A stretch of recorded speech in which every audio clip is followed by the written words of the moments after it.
మనందరికీ ప్రతిరోజు సాయంత్రం ఒక అమావాస్య రోజు తప్ప ప్రతిరోజు సాయంత్రం చంద్రుడు కనిపిస్తాడు. చంద్రుడు కనిపిస్తాడు అంటే ఈశ్వరుడు కూడా కనపడినట్టుగానే.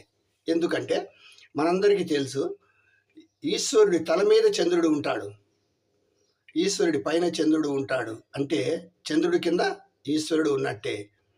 చంద్రుడు కనిపించాడు సాయంత్రం ప్రతిరోజు అంటే ఈశ్వరుడు కూడా కనిపించినట్టే. చంద్రుడు కనిపిస్తాడు కానీ ఈశ్వరుడు కనిపించాడు. ఎందుకంటే చంద్రుడు సూర్యుడి నుంచి శక్తి తీసుకుని ప్రకాశిస్తున్నాడు కాబట్టి మనకు చూసే భాగ్యం ఉంది. సూర్యుడు స్వయంగా వెలుగుతాడు.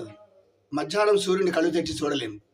సూర్యుడినే కళ్ళు తెచ్చి చూడలేమన్నప్పుడు కార్తీక పురాణం ప్రకారం విష్ణుమూర్తికి బ్రహ్మదేవుడికి అగ్నిస్తంభంలాగా వెలిగిపోతూ కనిపించిన శివుణ్ణి మనం ఎలా చూస్తాము?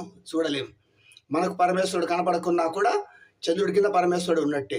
ప్రతిరోజు సాయంత్రం చంద్రుడు కనపడినప్పుడు ఓం నమః శివాయ అని నమస్కారం పెట్టుకోవచ్చు, పుణ్యం సంపాదించవచ్చు.